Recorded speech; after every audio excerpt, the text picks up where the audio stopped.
This is Autoline Daily, reporting on all aspects of the global automotive industry. Ford is sweetening the pot for its labor deal with the UAW without the union even asking for it. The Detroit Free Press reports the update to the contract will increase pay for nearly 10,000 workers and will cost the company around $15 million more over the 4-year contract.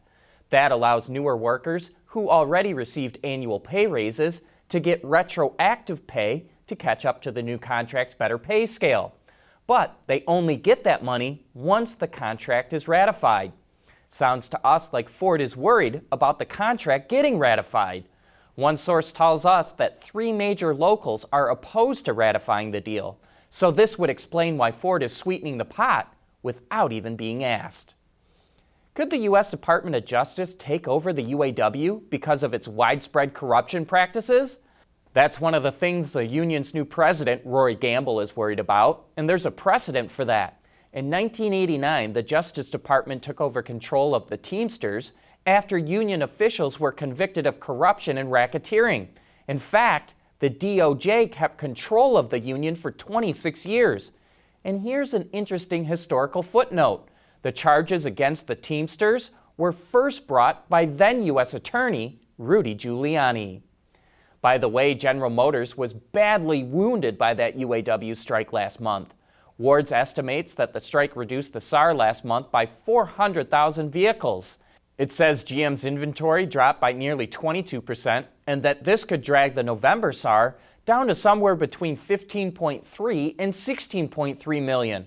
But Wards is forecasting the SAAR could return to 17 million in December. Even so, sales in Mexico and Canada are falling, which could drag down the entire NAFTA region. Wards reports that sales in Mexico plummeted over 12% in October, and for the year, they're down over 7%. And in Canada, they were down 5% last month and are off nearly 4% for the year. President Trump's threats of increasing tariffs on imported vehicles is causing a lot of headaches and uncertainty in the auto industry. But European automakers might be able to breathe a sigh of relief. The outgoing president of the European Commission, Jean-Claude Juncker, predicts that Trump will not impose tariffs on European cars. The U.S. has until the 14th of this month to decide on the tariffs, which could go up to 25%, up from 2.5% today. But the decision was already delayed by 6 months, and trade experts expect it to be delayed again. The Department of Justice is going after Honda, BMW, Ford, and Volkswagen for siding with California in its emission standards. The DOJ subpoenaed them for information to see if they colluded amongst themselves to set the deal with California. Toyota, GM, FCA, and the lobbying group called Global Automakers sided with the Trump administration to stop California from making its own emission rules. And so this issue has split the industry down the middle, setting automaker against automaker.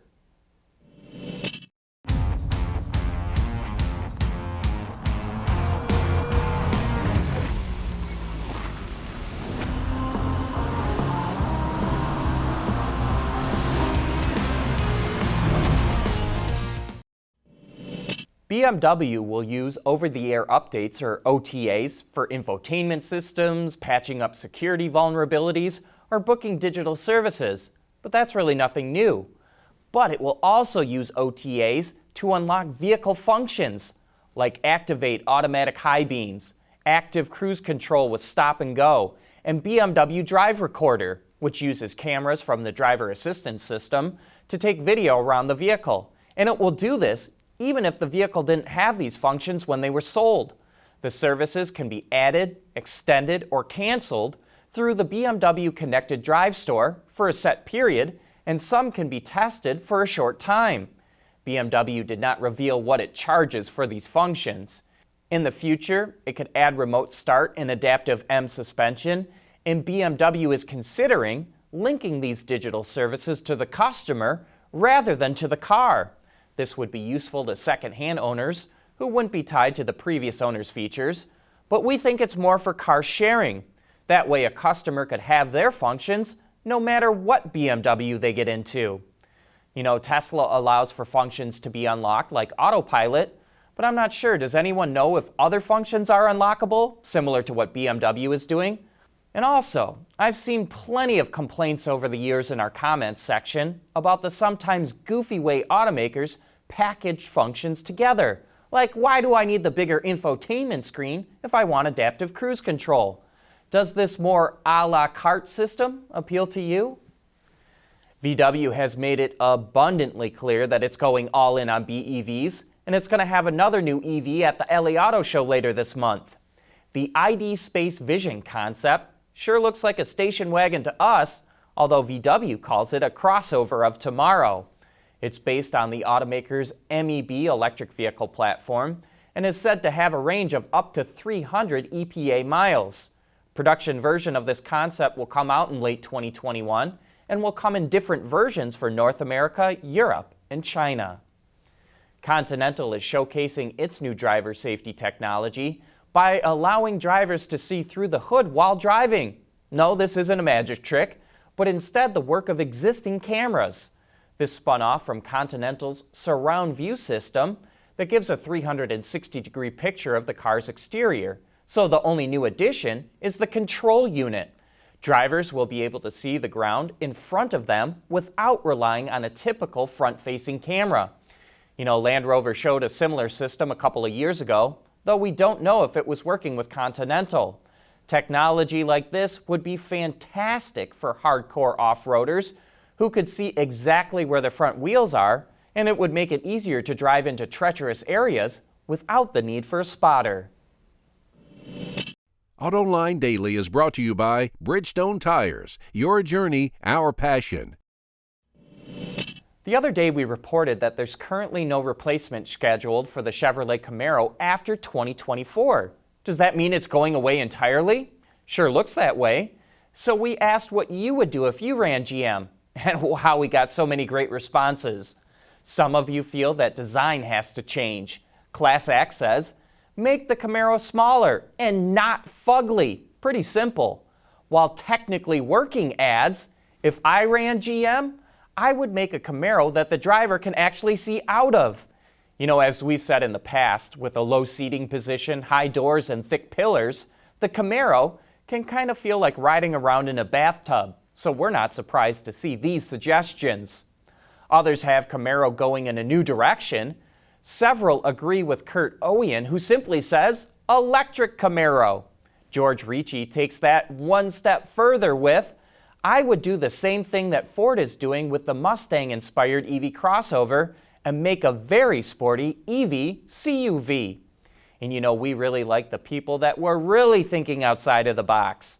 Lambo 2015 says, I would develop the 2024 Camaro to utilize the outgoing front-engine Corvette platform and bring back the hatchback design, essentially maintain the Camaro interest and front-engine Corvette enthusiasts with a car that satisfies both consumers, basically a 4-passenger Corvette.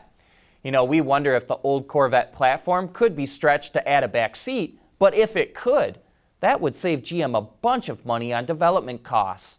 Lastly, Buzzard pondered killing off the Camaro, then, quote, make Corvette a brand and add a Camaro-type vehicle 2+2 and a high-performance crossover. Maybe use XT4 as a base. We've heard a lot of talk about making Corvette its own standalone brand, and that would be a way of expanding its lineup and drive customer interest to the new brand. Well, these were just a few of the responses we got, and we'd like to thank everyone who took the time to comment. Automakers are rushing into mobility services, which involves ride-sharing, ride-hailing, electric scooters, and e-bikes. But the question is there a business case for mobility services? That's the topic on Autoline this week, and you can watch that entire show on our website, autoline.tv, or you can find it on our YouTube channel. But that's it for today. Thanks for watching, and have a great weekend.